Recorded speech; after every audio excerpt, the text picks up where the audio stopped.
Good morning, guys. It's Bailey here with Pier Landscaping and Fort Myers Garden Service here in Fort Myers. We service all of Lee County, Fort Myers, Alva, Bonita, Estero, any of the surrounding areas, we will service you. Again, my name is Bailey. I'm with Pier Landscaping, and today I want to talk a little bit about maintenance, what goes on with the landscaping after the installation has been done, and how important some key factors are. Today we're going to review some things that are great and some things that, some mishaps that have happened in a landscape, what's important and what's not. So first off, we'll start off on a good note talking about this jatropha. This landscape tree is a great ornamental tree. One of my favorite things about it is it can be 12 feet tall if you'd like it to, and it can be a very tall ornamental tree, or you can stunt the growth a little bit and keep it at about 6 feet tall like this one is. And this is kind of like a almost center point to give a little bit of privacy to the bathroom window and also add a little bit of color.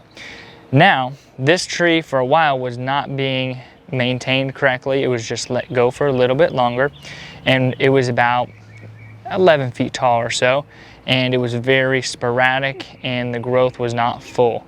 So what we did is we went ahead and did some reduction prunes to it, took it down quite a bit, and now, as you can see, if you stand back from a little bit, as a whole, the jatropha tree looks pretty full so far. It's got a little bit more shaping to do. Once it's done pruning, this last flush out, we're going to bring it back in a little bit more condensed, and yeah, but it looks great. So that's a little bit of recovery, how to bring something back after it has been maintained for a while. Katie, if you want to go ahead and back on up and scan the grass, we're going to talk about an oopsie or a no-no. So as you can see, this zoysia turf is at about a 50% right now. There's a couple hot spots that are really bad, but what happened here is the client unplugged the landscape timer when they had some construction work being done. That is super important. We never want to unplug your irrigation timer, especially in the heat of the summer, or even right before the summer, this time where we're at, where it's extremely hot and we're not receiving much rain. Your irrigation system is so valuable.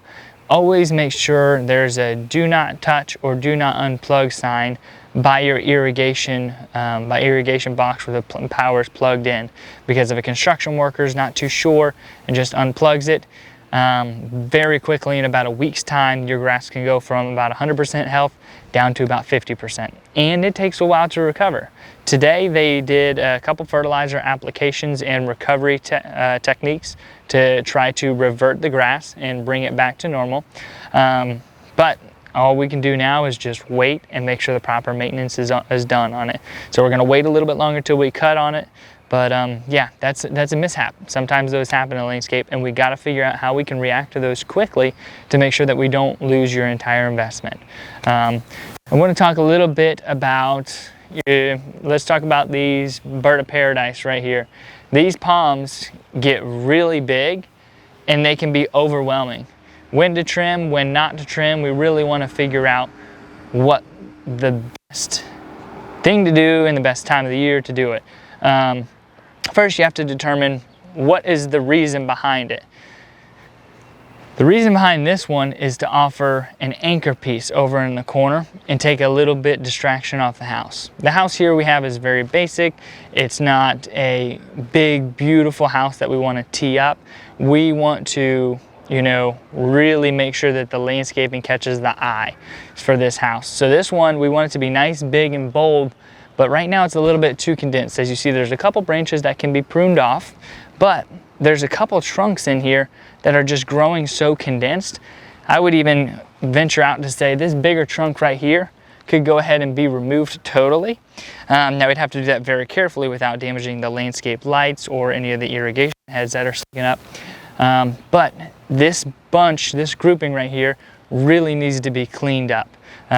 So that is a cool piece of the landscape, but if it's not maintained correctly and too many of the branches and new trunks grow together, then it will not be ideal, that's for sure. It'll actually kind of create a rat's nest. I want to talk a little bit about the collusia hedge over here. These calusias are a pretty good alternative for areca palms. Areca palms are becoming notorious for very dirty, very messy, high maintenance, and honestly, again, I'll say the word, rat's nest. Now, arecas do have their own place in the landscape, but I don't recommend them usually. I'd rather recommend something like a calusia or podocarpus. I think that's also a great one.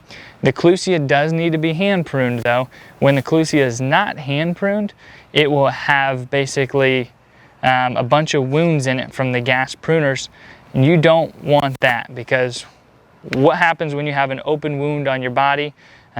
You clean it, put a band-aid over it and cover it. When you take the hedge trimmers to a leaf that's this big, what it does is it rips it just like this. And now we have a bunch of open wounds throughout the entire hedge, probably thousands upon thousands each time you prune it. So just keep that in mind. When you're pruning the calusias, you always want to do it by hand with your hand clippers or your loppers. Those are also a great technique to prune those with. So a little side note for the tequila agave. I really, really like this, but it's scary for landscapes. You want to make sure that you don't put it around too many kids. And if you're going to, you want to make sure you always cut off all of the sharp new tips, because not only will they pop you the soccer ball, but they'll also get you.